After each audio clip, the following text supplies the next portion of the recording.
Hello. Hello. हम्म,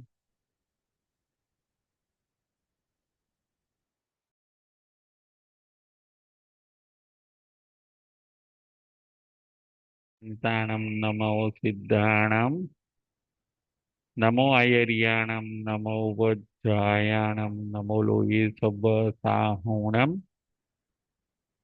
एसो पंच नमोकारो स्वभावपणासनो मंगलाणं च सभेतिं बडमं हवै मंगलम् बडमं हवै मंगलम्। ओम शांति शांति शांति। શ્રમણ ભગવાન મહાવીર સ્વામીના ચરણ કમળમાં તથા સદગુરુદેવના ચરણ કમળમાં ઉપકારી સર્વ સંત સતીજીના ચરણ કમળમાં આપણા સૌના ભાવપૂર્વક અવિરામ કોટી કોટી વંદન।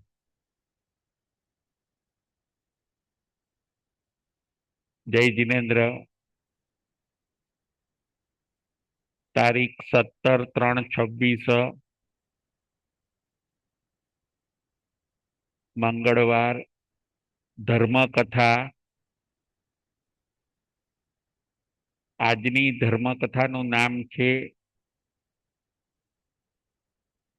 ચીલાતી પુત્રની કથા। ચીલાતી પુત્રની કથા। આજની કથામાં આપણને જાણવા અને સમજવા એ મળે છે કે મનુષ્યના જીવનની અંદર કેવી અલગ અલગ પરિસ્થિતિ સર્જાય છે। ક્યારેક સુખ, ક્યારેક દુઃખ, ક્યારેક ચડતી, ક્યારેક પડતી, ક્યારેક અનુકૂળતા અને ક્યારેક પ્રતિકૂળતા, આવી રીતે ચડાવ ઉતરાવ જીવનની અંદર આવ્યા કરે છે। એની અંદર સમભાવ રાખવો, શાંતિ રાખવી, આગળ વધવું, એવી ઘણી શિક્ષા આ કથા આપણને આપતી જાય છે। આજની કથાનું નામ છે ચીલાતી પુત્રની કથા। એ ચીલાતી પુત્ર કોણ હોય છે? એના જીવનમાં કેવા કેવા પ્રસંગો બને છે? સુખ દુઃખ પછી કેવી રીતે ધર્મની પ્રાપ્તિ કરે છે અને પછી કેવી રીતે સદગતિને મેળવે છે, એ આજની કથાની અંદર આપણે જોઈશું। આજની કથાનું નામ છે ચીલાતી પુત્રની કથા। રાજગૃહી નગરીની અંદર એક ધનાવહ શેઠ અને ભદ્રા શેઠાણી રહેતા હોય છે। શેઠનું નામ ધનાવહ શેઠ અને શેઠાણીનું નામ ભદ્રા શેઠાણી હોય છે। આ શેઠ ખૂબ સુખી અને સંપન્ન હોય છે। એ શેઠના ત્યાં એક દાસી હોય છે। એ દાસીને એક પુત્ર હોય છે। દાસીનું નામ ચીલાતી। દાસીનું નામ હોય છે ચીલાતી। એ દાસીના નામ ઉપર પુત્રનું નામ પણ પડી ગયું ચીલાતી પુત્ર। શેઠના ત્યાં દાસી કામ કરતી હોય છે. એ દાસીનું નામ હોય છે ચિલાતી, અને એ ચિલાતીના પુત્રનું નામ દાસીના નામ ઉપરથી પડ્યું ચિલાતી પુત્ર. દાસી નું નામ ચિલાતી અને એના પુત્રનું નામ ચિલાતી પુત્ર.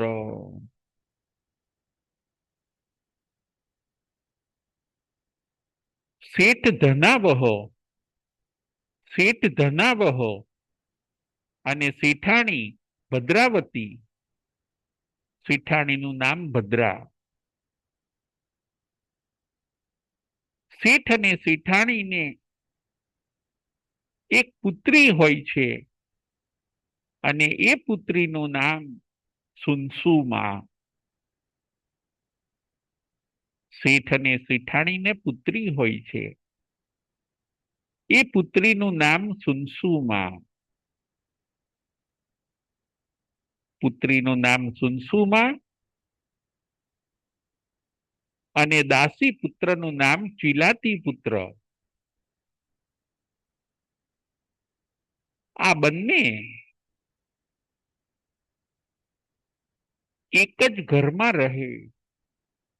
દાસી શેઠ શેઠાણીના ત્યાં કામ કરે, પોતાના પુત્રને મોટો કરે. ધીરે ધીરે દાસીનો પુત્ર મોટો થાય છે. દાસીનો પુત્ર આ ચિલાત પુત્ર ધીમે ધીમે મોટો થાય છે. આ બાજુ શેઠની પુત્રી સુનસુમા પણ ધીરે ધીરે મોટી થાય છે.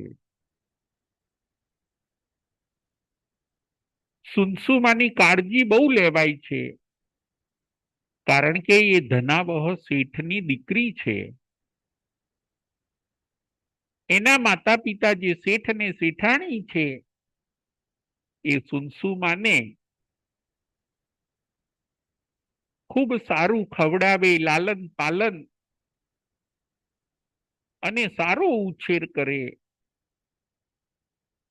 સુનસુમાનો ઉછેર બહુ સારો થાય.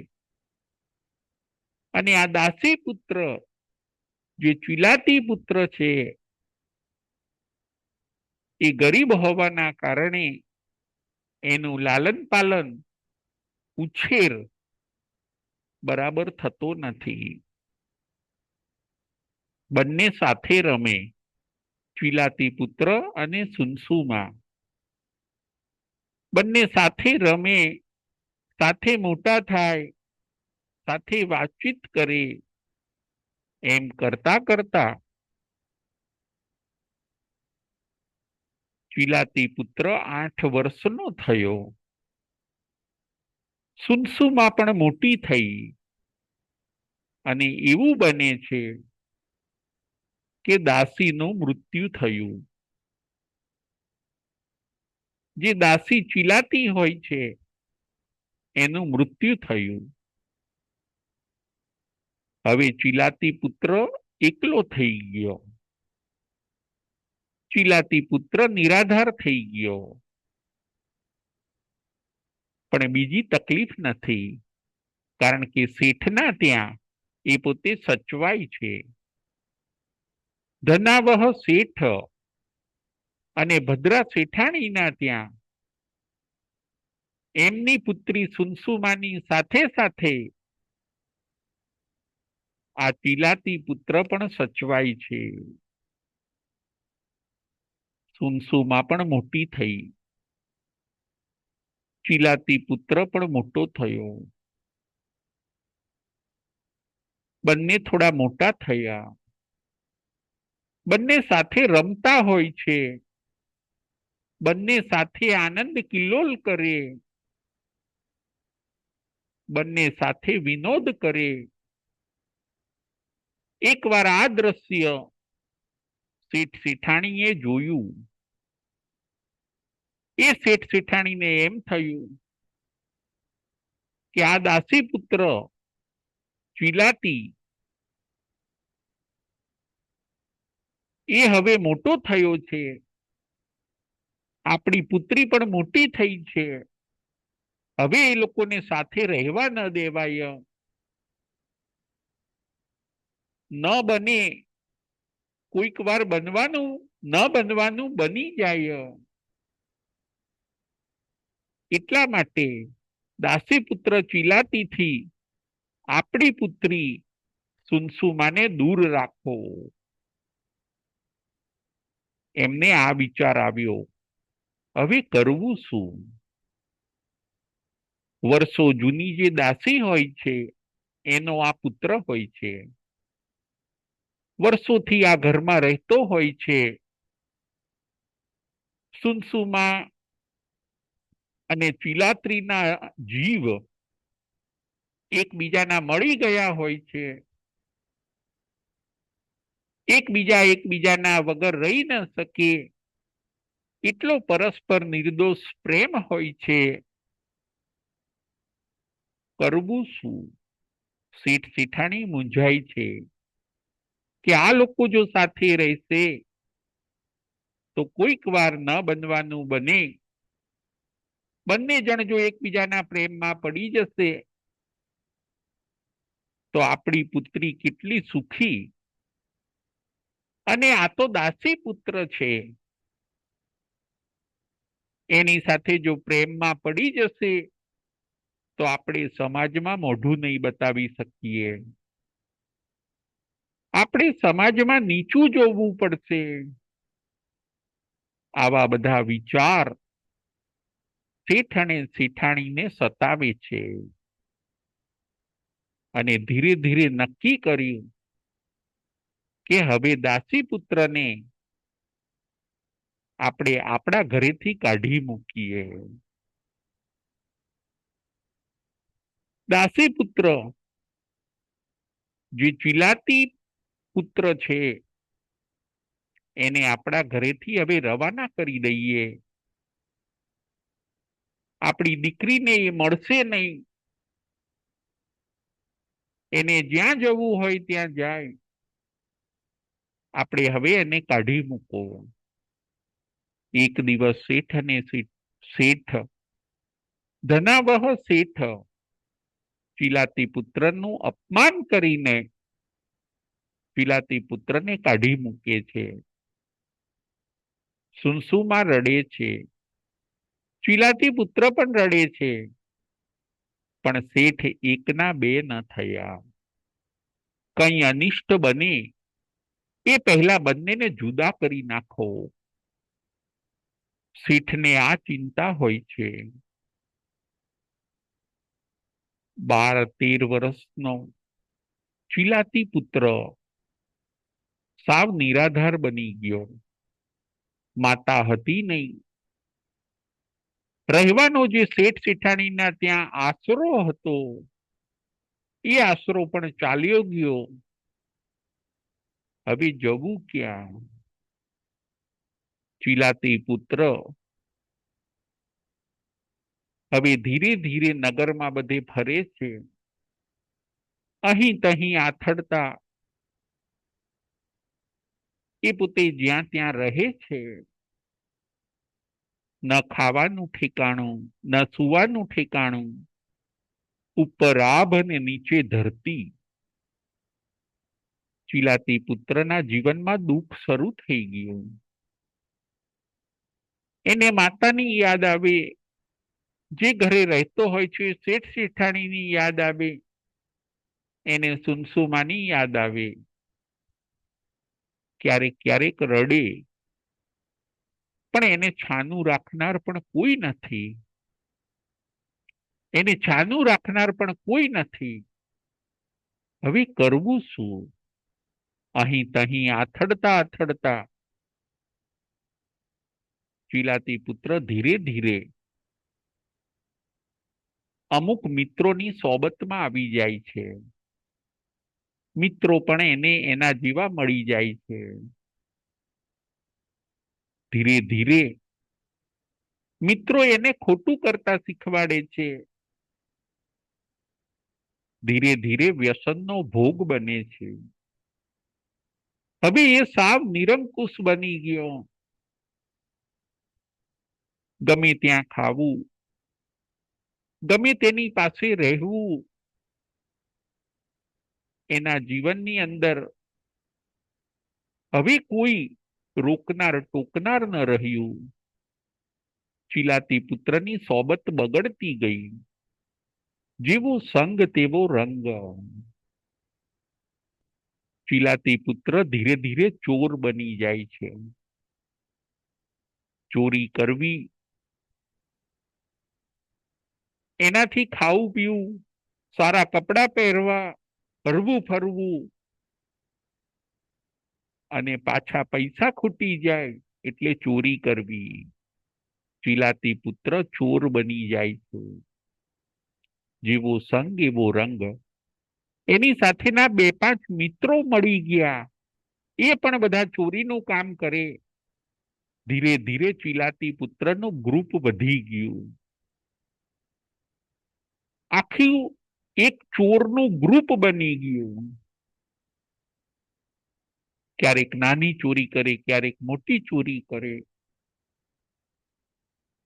એનાથી પોતે ખાઈ પીવે. ધીરે ધીરે હૃદયમાંથી દયા નીકળી ગઈ. ચિલાતી પુત્ર થોડો ક્રૂર બની ગયો, થોડો નિર્દયી બની ગયો. અને એમ કરતા કરતા દિવસો પસાર કરે છે. આપણા ત્યાં 7 વ્યસન બતાવ્યા. એમાંનું એક વ્યસન છે ચોરી. આપણા શાસ્ત્રની અંદર 7 વ્યસન બતાવ્યા. એમાંનું એક વ્યસન છે ચોરી. ચોરી એક એવું વ્યસન છે કે એ વ્યસન એકવાર પડી જાય પછી એ વ્યસન જતું નથી. ચોરી ઘણા અનિષ્ટ કામ કરાવે છે. ચોરની આદત પડી જાય છે, ચોરીની જેને આદત પડી જાય છે, એ ધીરે ધીરે એ પોતે ધીરે ધીરે દારૂ પીવા પણ લાગે છે. કોઈક વાર મારામારી કરવા પણ નું પણ એ પોતે મારામારી પણ કરે છે. કોઈ વાર દારૂ પીવે છે. ચોરીમાં જો સફળતા મળે, વધારે પૈસા આવે, તો ચોર લોકો જુગાર પણ રમે છે. માંસાહાર પણ કરે છે. પર સ્ત્રી ગમન પણ કરે છે. ચોરી એક એવું વ્યસન છે કે એ બીજા વ્યસનોને લઈ આવે છે. આ ચિલાતી પુત્ર હજી યુવાન છે. 17-18 વર્ષનો થયો, 19 વર્ષનો થયો, એનું ચોરોનું મોટું ગ્રુપ બની ગયું. લૂંટફાટ કરે, ધોળે દિવસે ધાડ પાડે, અને પૈસા ભેગા કરે, ધન ભેગા કરે. એને સફળતા મળતી ગઈ, એને એવા મિત્રો મળી ગયા. હવે એને કોઈ તકલીફ જેવું નથી. પણ એક વાતની હું એને દુઃખ છે. એને સુનસુમાની યાદ સતાવે છે. ફરીથી ચિલાતી પુત્રને સુનસુમાની યાદ સતાવે છે. એને એમ થાય છે કે સુનસુમા શું કરતી હશે. શેઠની પુત્રી સુનસુમા, અમે સાથે રહેતા હતા. અમારા વચ્ચે કેવો પ્રેમ હતો. આ શેઠે ભૂલ કરી છે, મને કાઢી મૂક્યો. એ એમણે મોટી ભૂલ કરી છે. હું ચોક્કસ બદલો લઈશ. હું અને સુનસુમા કેવા સરસ રમતા હતા. અમારી વચ્ચે કેવો પ્રેમ હતો. અમે એકબીજા વગર રહી ન શકીએ એવો અમને પ્રેમ હતો. પણ સુનસુમાના પિતા ધનાવહ શેઠે અમને અલગ કરી દીધા. હવે ચિલાતી પુત્રને સુનસુમાની યાદ સતાવે છે. ચિલાતી પુત્રને સુનસુમા ઉપર મોહ થઈ ગયો હોય છે. હું ગમે તેમ કરીને સુનસુમાને મેળવવું. મારે હવે બીજું કંઈ નથી જોઈતું, મારે સુનસુમા જોઈએ છીએ. એને મગજમાં એક જ વાત આવી ગઈ, સુનસુમા, સુનસુમા ને સુનસુમા. હવે કરવું શું? એને સુનસુમા ઉપર મોહ થઈ ગયો. પ્રેમ માણસને પાગલ બનાવે છે. માણસને જ્યારે મોહનો નશો ચડે છે ત્યારે માણસ પોતે અંધ બની જાય છે. પછી એ કાંઈ જોતો નથી. બસ એવું જ આ ચિલાતી પુત્રને થયું. એને મોહનો નશો ચડી ગયો. મારે તો હવે સુનસુમા જ જોઈએ છીએ. આપણા ત્યાં 8 કર્મ બતાવ્યા. 8 કર્મ બતાવ્યા. એની અંદર જો સૌથી બળવાન કોઈ કર્મ હોય તો એ છે મોહનીય કર્મ. મોહનીય કર્મ મોહ કરાવે. 8 કર્મમાં સૌથી બળવાન મોહનીય કર્મ છે. સંસારની રઝળપટ્ટીનું જો કોઈ કારણ હોય તો એ છે મોહનીય કર્મ. મોહનીય કર્મ જો જતું રહે તો બાકીના 7 કર્મ પણ જતા રહે છે. મોહ ઉપર વિજય મેળવવો ઘણો અઘરો છે. મોહને તો મહાપુરુષો જ મહાત કરી શકે. મોહને તો મહાપુરુષો જ જીતી શકે. મોહમાં માણસ દેખી શકતો નથી. મોહમાં માણસ વિવેક રાખી શકતો નથી. કારણ કે મોહનીય કર્મ એવું બળવાન છે કે એ મોહનો નશો ઉતરવો બહુ મુશ્કેલ છે. એવું જ આ બન્યું ચિલાતી પુત્રને. ચિલાતી પુત્ર ને સુનસુમા ઉપર મોહ થઈ ગયો. સુનસુમા ઉપર પ્રેમ થઈ ગયો. અને હવે એકવાર પોતાના સાથીદારોને કહે છે કે આજે આપણે રાજગૃહી નગરી જઈએ. ધનાવહ શેઠના ત્યાં તમે લોકો લૂંટ ચલાવજો અને હું સુનસુમાને ઉપાડી લઈશ. હું સુનસુમાને નું અપહરણ કરીશ અને તમે લોકો ધનાવહ શેઠના ત્યાંથી ધન ચોરી લેજો. અને સાથીદારો 20-25 સાથીદારો સાથે વિલાતી પુત્ર રાજગૃહી નગરીમાં બપોરના ટાઈમે પાછળના દરવાજેથી ઘૂસીને ધનાવહ શેઠના ઘરમાં ઘૂસી જાય છે. બપોરનો સમય છે. બપોરનો સમય છે. વાતાવરણ શાંત છે. ધમાચકડી કરીને 20-25 સાથીદારો ધનાવહ શેઠના ઘરમાં ઘૂસ્યા. ધન મિલકત જેટલું લેવાય એટલું લઈ લીધું અને ચિલાતી પુત્રએ સુનસુમાને લઈ લીધી. સુનસુમાને ખભા ઉપર બેસાડીને ચિલાતી પુત્ર ભાગે છે. સાથીદારો પણ ધન લઈને ભાગે છે.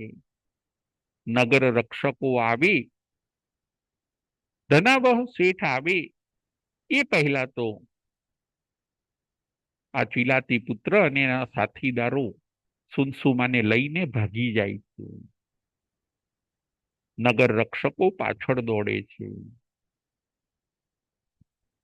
સાથીદારો આગળ અને નગર રક્ષકો પાછળ.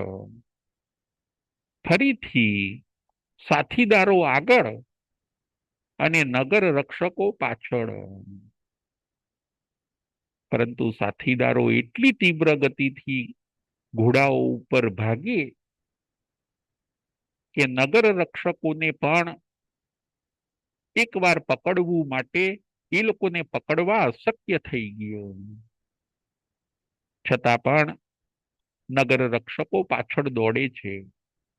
ધનાવહ શેઠ પણ દોડે છે. પકડો, મારી લક્ષ્મી જતી રહે એનો મને વાંધો નથી, પરંતુ મારી દીકરી જે સુનસુમા છે એને ગમે તેમ કરીને બચાવો. આ ચીલાતી પુત્ર નું કાવતરું છે. આ ચીલાતી પુત્ર મારી પુત્રીને ઉપાડી ગયો છે. ગમે તેમ કરીને રોકો, એને પકડો, એને દંડ આપો. ધનાવહ શેઠ પણ પાછળ દોડે છે. અંગરક્ષકો પણ પાછળ દોડે છે. સુનસુમાના ભાઈઓ પણ પાછળ દોડે છે. ચીલાતી પુત્ર ને એના સાથીદારો આગળ અને આ બધા પાછળ. હવે ઘોડાઓ થાકી ગયા. સાથીદારો સાથે જે ઘોડા હતા એ પણ થાકી ગયા, એ છૂટી ગયા. હવે દોડવું પડ્યું. ચીલાતી પુત્ર તો સુનસુમાને ઘોડા ઉપર લઈને દોડે છે. સુનસુમાનું અપહરણ કર્યું. હવે ઘોડો પણ બેકાબુ બની ગયો. એટલે ચીલાતી પુત્રને સુનસુમા ઘોડા ઉપરથી પડી જાય છે. તો ચીલાતી પુત્ર સુનસુમાનો હાથ પકડીને દોડે છે. જંગલની વાટ પકડી. સુનસુમા ચીલાતી પુત્રને સમજાવવા માટે પ્રયત્ન કરે છે કે હે ચીલાતી પુત્ર, તું કંઈક સમજ. તું શા માટે આવું કરે છે? તું મને પ્રેમ કરે છે એ વાત પણ સાચી. હું પણ તને પ્રેમ કરું છું એ વાત પણ સાચી. પણ અત્યારે આપણે જે આ રીતનું કૃત્ય કરીએ છીએ, ભાગી જવાનું, એ બહુ ખોટું છે. મારા માતા પિતાની મારે સંમતિ લેવી જોઈએ. મારા માતા પિતાને મારે પૂછવું જોઈએ. સુનસુમા આવું બધું બોલે છે, પરંતુ ચીલાતી પુત્ર કંઈ સાંભળતો નથી. સુનસુમાનો હાથ પકડીને એને ઢસડે છે. એવામાં એવું બને છે, સુનસુમાને પગમાં કાંટો વાગ્યો. સુનસુમા હવે ચાલી નથી શકતી. ચીલાતી પુત્ર એને ખભા ઉપર નાખે છે અને દોડે છે. ચીલાતી પુત્ર શરીરનો ખૂબ મજબૂત છે. એનું શરીર કસાયેલું છે, યુવાન છે, સશક્ત છે. સુનસુમાને ખભા ઉપર નાખીને ખૂબ દોડે છે. પાછળ બધા નગર રક્ષકો દોડે છે. ધનાવહ શેઠ પણ દોડે છે. ધનાવહ શેઠ ચીલાતી પુત્રને કહે છે, હે ચીલાતી પુત્ર, તું આ ખોટું કરે છે.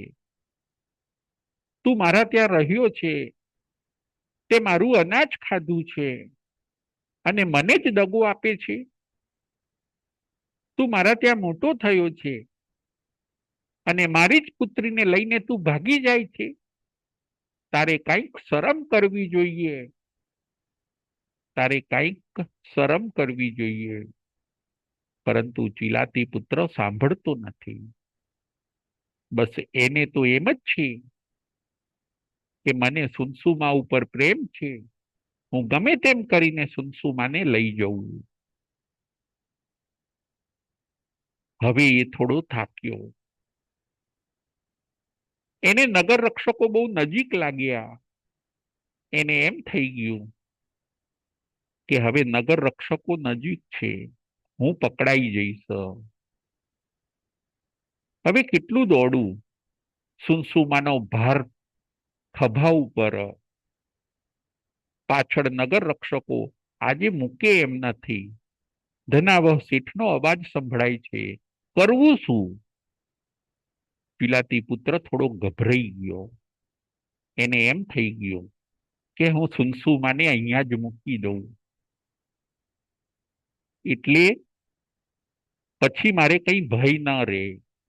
પણ વળી પાછો વિચાર આવ્યો કે ના ના, હું જે એનું અપહરણ કરીને એને લઈ આવ્યો છું, એ શું મૂકી દેવા માટે લઈ આવ્યો છું? ના, મૂકવી નથી. તો હવે કરવું શું? જો કદાચ હું પકડાઈ જઈશ તો ધનાવહ શેઠ અને અંગરક્ષકો મારા બેહાલ કરશે, મને મૃત્યુદંડ આપશે. તો હવે કરવું શું? હવે કોઈ માર્ગ નથી. ચિલાતી પુત્ર થોડો ગભરાઈ ગયો. એને એમ થયું કે નગર રક્ષકો તો હવે નજીક આવી ગયા છે.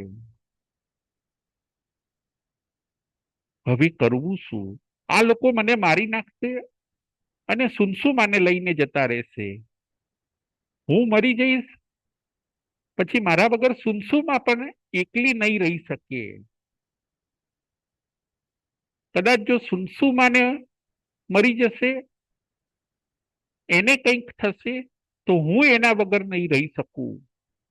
હવે કરવું શું? એને એક એવો વિચાર આવ્યો, હું પણ મરી જઉં અને સુનસુમાને પણ મારી નાખું. અમારા પ્રેમનો અહીંયા અંત લાવી દઈએ. હવે ચિલાતી પુત્રને એમ થઈ ગયું કે મારે પણ જીવવું નથી અને સુનસુમાને પણ હવે મારા વગર એને પણ એકલી મૂકવી નથી. એને પણ હું મારી નાખું અને હું પણ મરી જઉં. આ લોકો અમને જુદા પાડે એ પહેલા અમે મરી જઈએ, એ જ શ્રેષ્ઠ છે. ન કરે નારાયણ. અને એવું જ બન્યું. ચિલાતી પુત્રને એમ થયું કે પહેલા હું સુનસુમાને મારી નાખું, અને એ એવું જ કરે છે કે પહેલા એ સુનસુમાને મારી નાખે છે. અને જ્યારે પોતે મરવાનો વિચાર કરે છે ત્યારે એની હિંમત ઓછી થઈ ગઈ. એને સુનસુમાને તો મારી નાખી, પણ જ્યારે પોતે મરવાનો વિચાર કરે છે ત્યારે એની હિંમત ઓછી થઈ ગઈ. એ થોડોક વધારે ગભરાઈ ગયો કે મરવું એને ન ગમ્યું.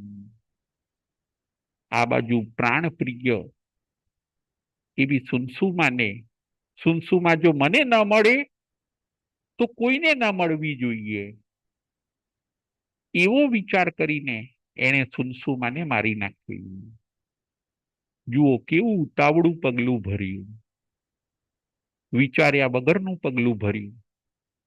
પોતાને પ્રાણથી પણ પ્રિય હતી અને સુનસુમાને પણ ચિલાતી પુત્ર ગમતો હોય છે, છતાં પણ ન બનવાનું બની ગયું. ચિલાતી પુત્રએ પોતાના હાથે જ સુનસુમાને મારી નાખી.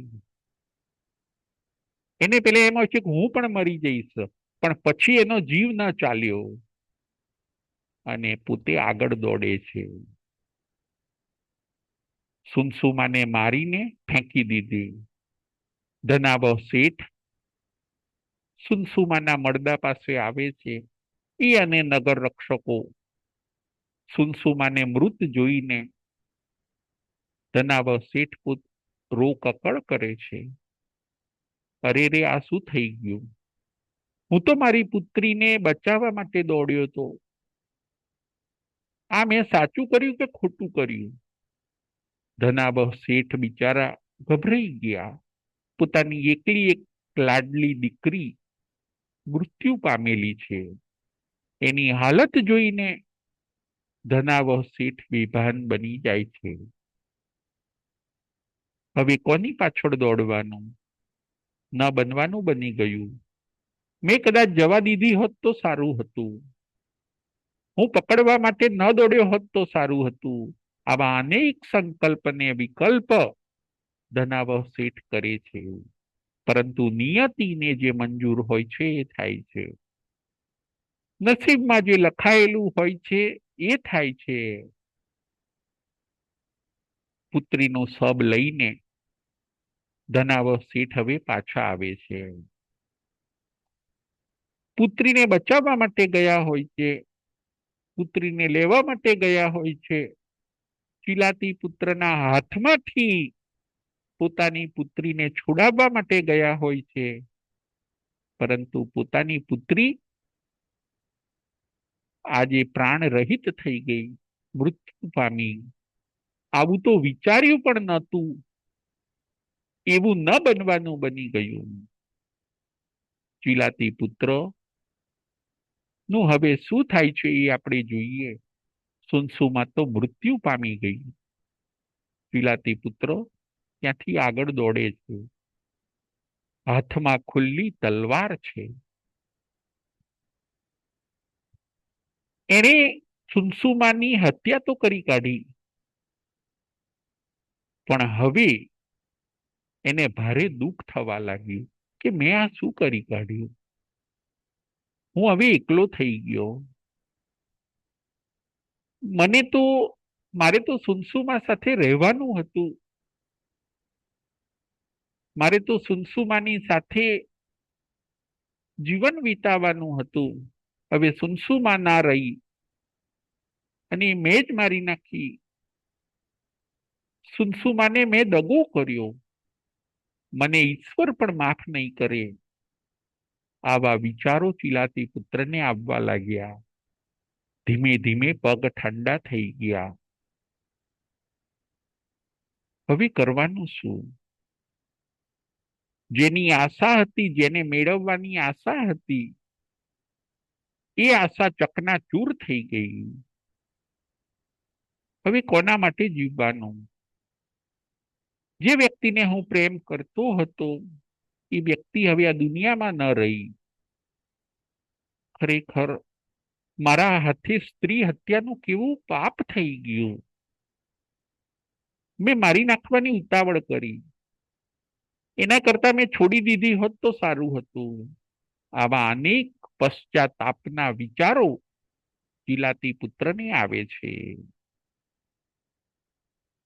માણસ પહેલા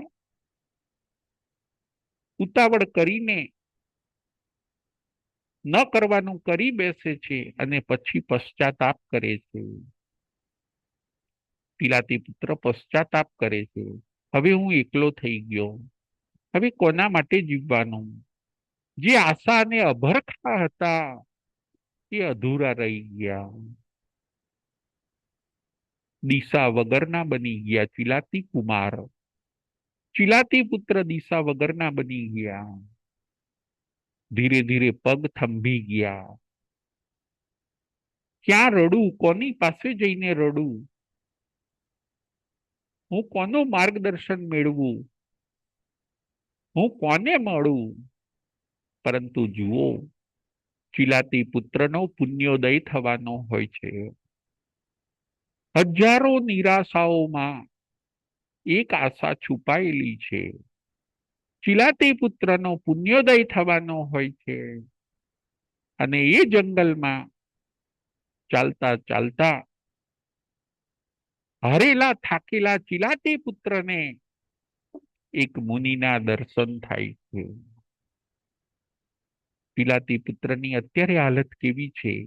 હારેલો અને થાકેલો. એવા ચિલાતી પુત્રને એક મુનિના દર્શન થાય છે. મુનિ પાસે જઈને એ જોવે છે. એમની શાંત મુદ્રા જોઈ મુનિ પાસે બેસી જવાનું મન થયું. જંગલમાં કોક તો મળ્યું. ખભા ઉપર માથું મૂકીને રડવું છે. મારી હૈયાની વેદના ક્યાંક ઠાલવવી છે, એવા ભાવ સાથે આ ચિલાતી પુત્ર જઈને મુનિના ચરણોમાં પડે છે, ધ્રુસકે ને ધ્રુસકે રડે છે, એ ભગવાન, મારાથી સ્ત્રી હત્યાનું પાપ થઈ ગયું. અત્યાર સુધી લૂંટફાટ કરી, સુનસુમાનું અપહરણ કર્યું, એની હત્યા કરી, મેં નાની ઉંમરમાં કેવા પાપ કરી લીધા. હવે હું ક્યાંયનો ન રહ્યો, કોના માટે જીવવાનું? એક મને પ્રેમ કરનાર જે સુનસુમા હતી એ પણ ચાલી ગઈ. ધ્રુસકે ને ધ્રુસકે પોક મૂકીને મુનિના ચરણોમાં ચિલાતી પુત્ર રડે છે. હે મુનિ, તમે આંખ ખોલો. ચિલાતી પુત્ર કહે છે, ચિલાતી પુત્ર કહે છે, હે મુનિ, તમે આંખ ખોલો. અને એ મુનિ ભગવંત નમો અરિહંતાણમ કહીને કૌશગને પાળે છે, આંખ ખોલે છે. ચિલાતી પુત્ર મુનિના દર્શન કરે છે. મુનિ પણ એમની અમીમય દ્રષ્ટિથી ચિલાતી પુત્રને આશીર્વાદ આપે છે. હે ભગવાન, મને તારો, મને ધર્મનો ઉપદેશ આપો. મેં કેટલા બધા પાપ કર્યા. જેણે મને મોટો કર્યો એને મેં દગો દીધો. મેં લૂંટફાટ કરી, મેં સ્ત્રી હત્યા કરી.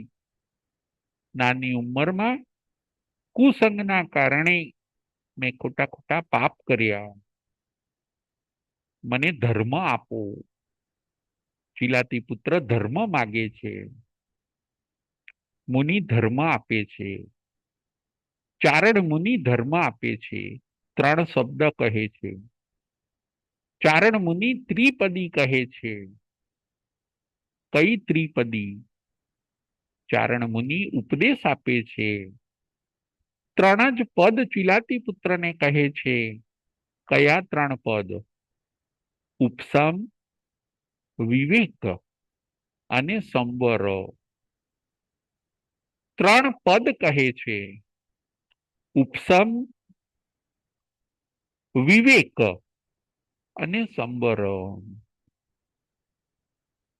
મુનિ ત્રણ પદ ચિલાતી પુત્રને કહે છે. હે ભગવાન, ઉપસમ એટલે શું? ચિલાતી પુત્ર પૂછે છે. ઉપસમ એટલે દરેક પરિસ્થિતિમાં શાંત રહેવું. ઉપસમનો અર્થ મુનિ ભગવંત કહે છે. દરેક પરિસ્થિતિમાં શાંત રહેવું. સુખ હોય, દુઃખ હોય, શાંતિને ન છોડવી, સંભાવને ન છોડવો.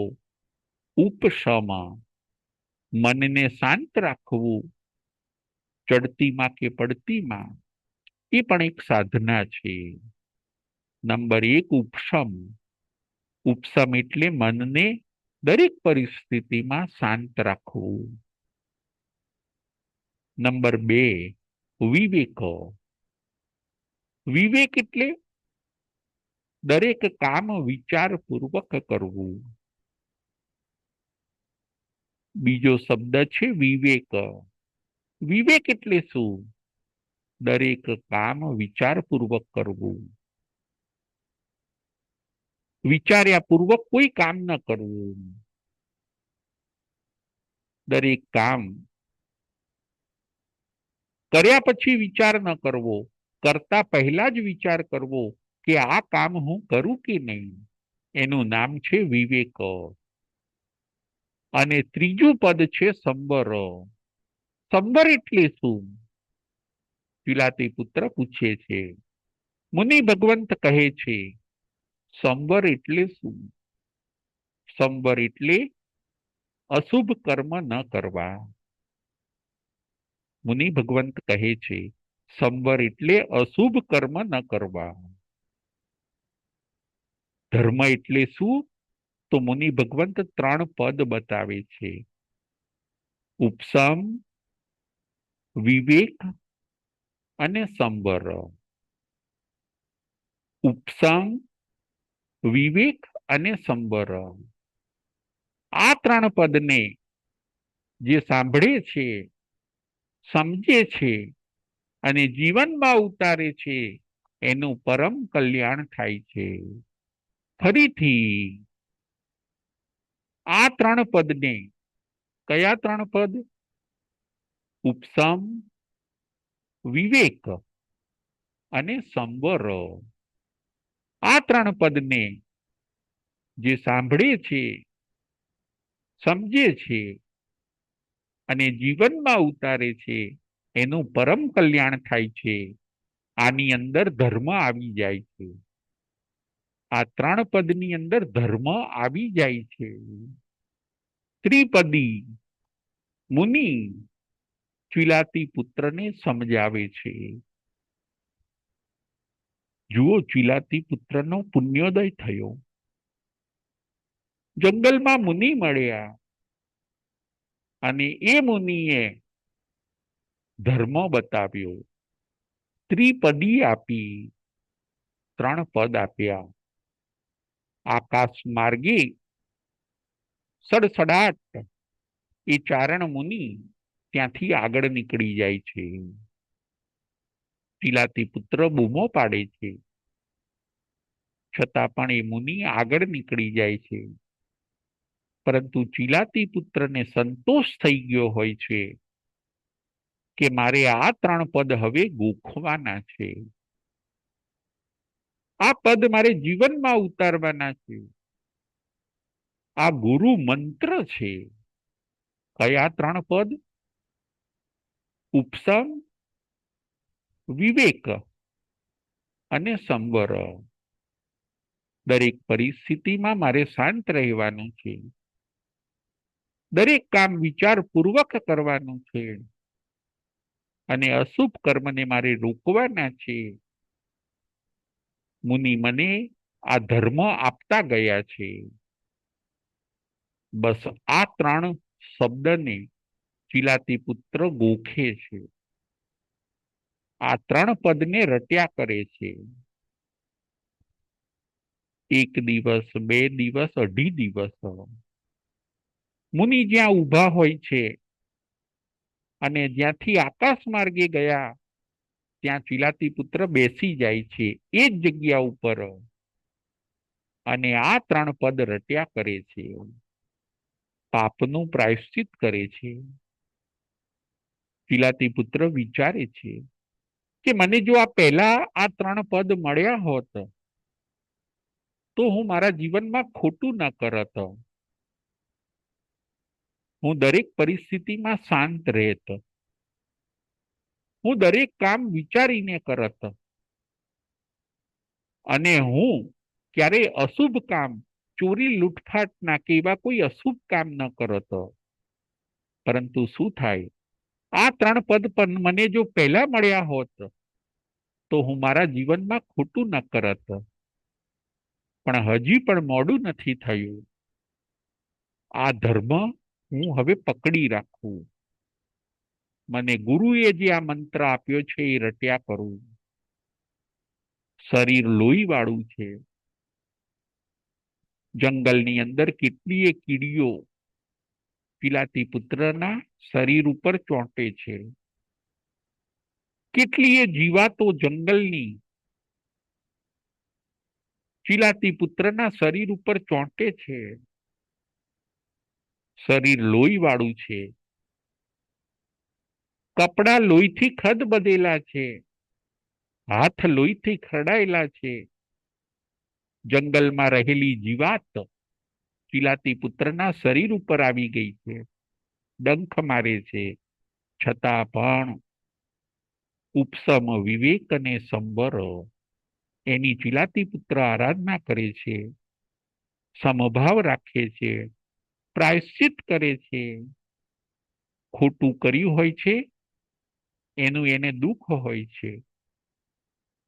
એ પ્રાયશ્ચિત કરતા કરતા 2.5 દિવસની અંદર જ એક જ જગ્યાએ બેસીને નાના નાના જીવજંતુઓના ઉપદ્રવથી ચીલાતી પુત્રનું શરીર ચારણી જેવું થઈ જાય છે. નાની નાની જીવાતો ચીલાતી પુત્રના શરીરને ખાય છે, છતાં એ સંભાવ રાખે છે કે મેં ખોટું બહુ કર્યું છે. હવે મારે મુનિએ જે મને ધર્મ આપ્યો છે એ ધર્મ મારે પકડી રાખવો છે. સમભાવ રાખે છે. ઉપસમ વિવેક અને સંવરની આરાધના કરે છે. અને 2.5 દિવસની અંદર જ એ ચીલાતી પુત્ર પોતે સ્વર્ગમાં જાય છે. જુઓ, 2.5 દિવસ જ ધર્મની આરાધના કરી. આમ તો જેણે સ્ત્રી હત્યા કરી હોય, લૂંટફાટ કરી હોય, એની તો નરક કે તિર્યંચ ગતિ થાય. પરંતુ છેલ્લે છેલ્લે જે 2.5 દિવસ આ 3 પદની આરાધના કરી, એના કારણે ચીલાતી પુત્ર સ્વર્ગને મેળવે છે, સદગતિને મેળવે છે. ધર્મમાં એ તાકાત છે, પ્રાયશ્ચિતમાં એ શક્તિ છે કે એ તમારા પાપને વોશ કરી દે છે. તમારું પ્રાયશ્ચિત, તમારો પસ્તાવો જો સાચો હોય તો કરેલા પાપ ધોવાઈ જાય છે, એવું આપણને આ ચીલાતી પુત્રનું દ્રષ્ટાંત કહે છે. આજની આપણી કથા હતી ચીલાતી પુત્રની કથા. આમાંથી 3 પોઈન્ટ આપણને સમજવામાં મળે છે. નંબર 1 કે ધનાવહ શેઠે ચીલાતી પુત્રને કાઢી મૂકવાની જરૂર નથી. ધનાવહ શેઠે ચીલાતી પુત્રને કાઢી મૂક્યો, એના કારણે એ નિરંકુશ બની જાય છે. ખોટી સોબતોમાં આવીને ચોરી લૂંટફાટ કરતો થઈ જાય છે. એ બાળક બગડી કેમ ગયો? કેમ કે ધનાવહ શેઠે એને કેળવ્યો નહીં. બાળકોને જો આપણે કેળવીએ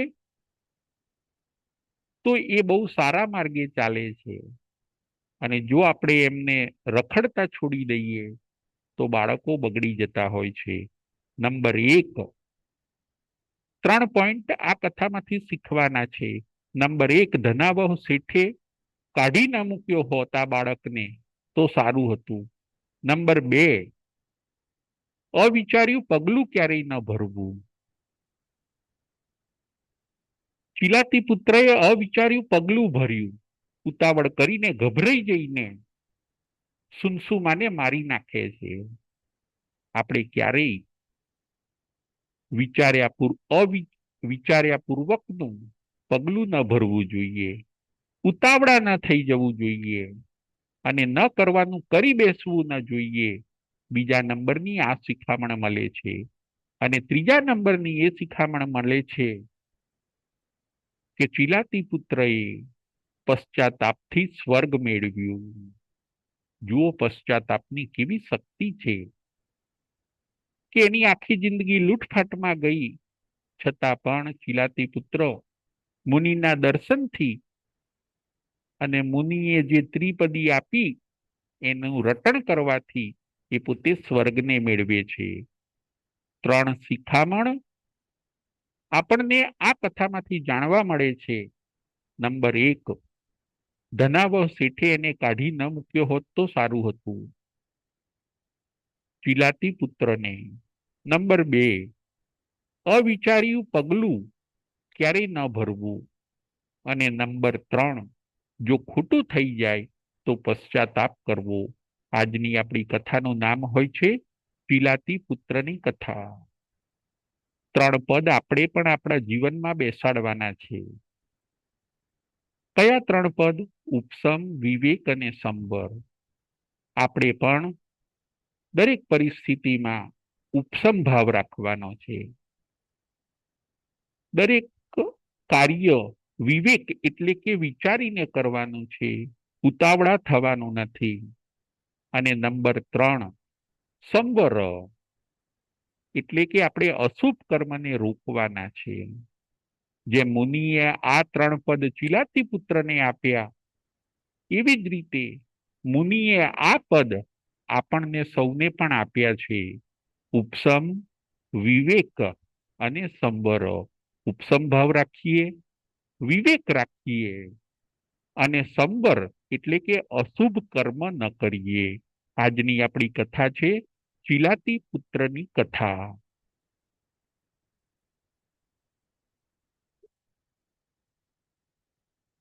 પ્રશ્નોત્તરી.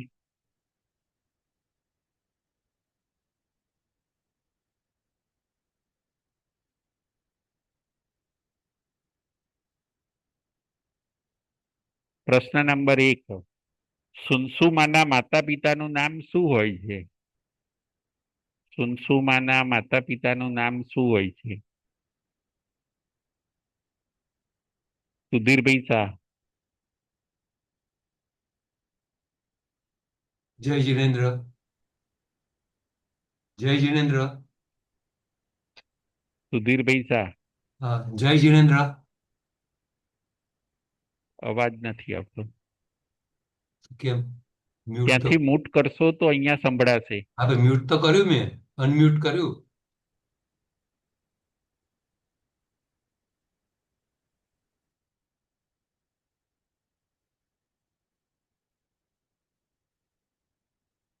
સુનસુમાના માતા પિતાનું નામ શું હોય છે?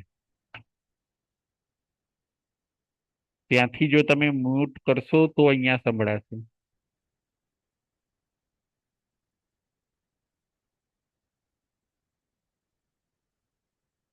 અહીંયા.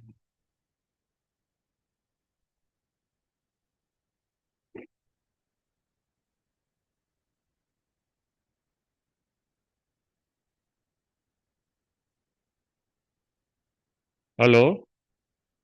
હલો. સુધીરભાઈ શાહ.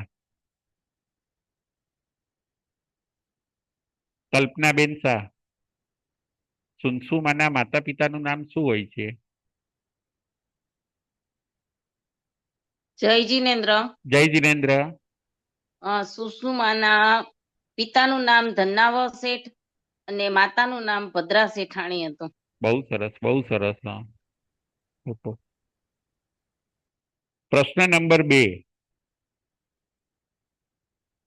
8 કર્મમાં કયું કર્મ બળવાન છે? પ્રશ્ન નંબર 2. 8 કર્મમાં કયું કર્મ બળવાન છે? સંગીતાબેન મહેતા. જય જીનેન્દ્ર રાજુભાઈ. જય જીનેન્દ્ર.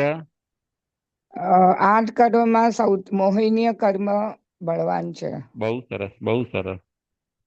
નંબર 4. નંબર 3.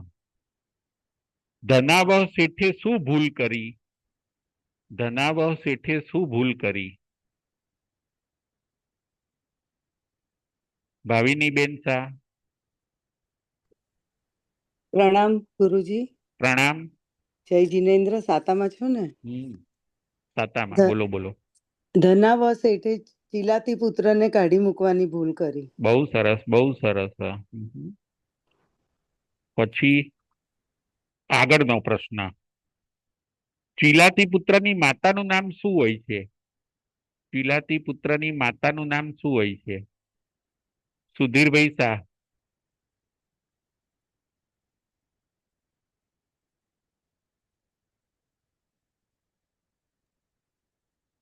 જય જીનેન્દ્ર. જય જીનેન્દ્ર. ચિલાચી પુત્રના માતાનું નામ ચિલાચી હોય છે. બહુ સરસ, બહુ સરસ. આગળ. કયા 3 પદ મુનિ ચિલાતી પુત્રને આપે છે? કયા 3 પદ મુનિ ચિલાતી પુત્રને આપે છે? બકુલાબેન.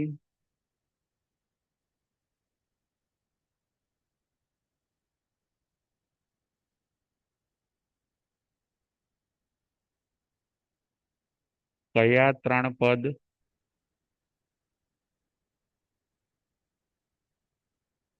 કયા 3 પદ ચિલાતી પુત્રને મુનિ આપે છે? જય જીનેન્દ્ર ગુરુદેવ. જય જીનેન્દ્ર. જય જીનેન્દ્ર. હા, જય જીનેન્દ્ર. સુખમાં સાતામાં હા. છું. હા, સાતામાં.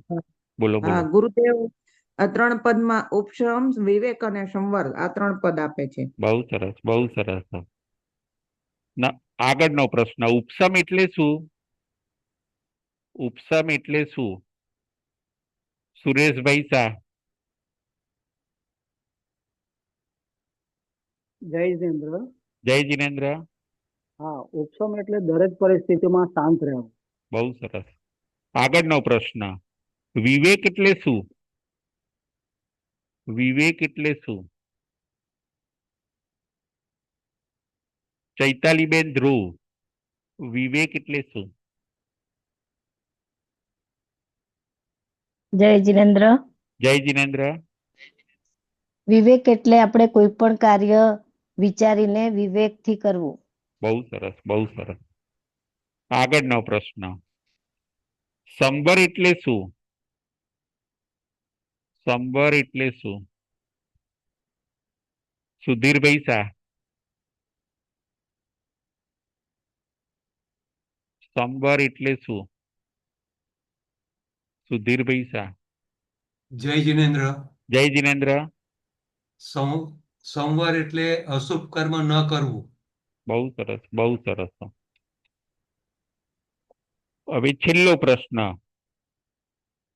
કુલ વ્યસન કેટલા છે? ચિલાતી પુત્રને કયું વ્યસન હતું? કુલ વ્યસન કેટલા છે એમાં ચિલાતી પુત્રને કયું વ્યસન હતું?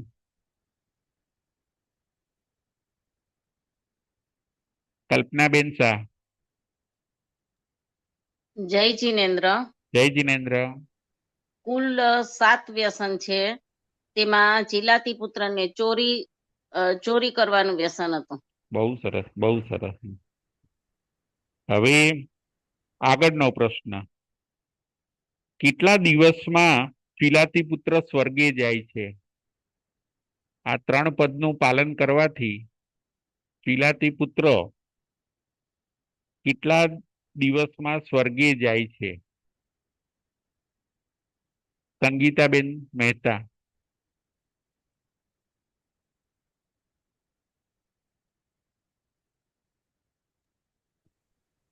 ચિલાતી હલો, હા, ચિલાતી પુત્ર 2.5 દિવસમાં સ્વર્ગે જાય છે. બહુ સરસ, બહુ સરસ. હવે છેલ્લો પ્રશ્ન, કયા 3 પોઈન્ટ આપણને સમજવા મળે છે? કયા 3 પોઈન્ટ આપણને સમજવા માટે મળે છે? બકુલાબેન શાહ. આ કથા ઉપરથી કયા 3 પોઈન્ટ આપણને સમજવા માટે મળે છે? જય જીનેન્દ્ર ગુરુજી. જય જીનેન્દ્ર. હા, આપણને પહેલો પોઈન્ટમાં ધન્નાવા શેઠે એને કાઢી ન મૂક્યો હોત તો સારું હતું. ચિલ્લાતી પુત્રને કાઢી ન મૂક્યો હોત તો સારું હતું. બીજું, અવિચાર્યું પગલું ક્યારેય ન ભરવું. ક્યારેય પણ અવિચાર્યું પગલું ભરવાથી ઘણું નુકસાન થાય છે. અને ત્રીજું, ચિલ્લાતી પુત્રે પશ્ચાતાપથી સ્વર્ગ મેળવ્યું. બહુ એટલે સરસ. એને પશ્ચાતાપ ઘણો થયો પોતાના કાર્યનો, એટલે એને ધર્મ આરાધના કરીને સ્વર્ગ મેળવ્યું. બરાબર છે. આ 3 પોઈન્ટ આપણને સમજવા મળે છે. મજા મળે છે. બહુ સરસ, બહુ સરસ. Thank you. જય જીનેન્દ્ર. જય મહાવીર.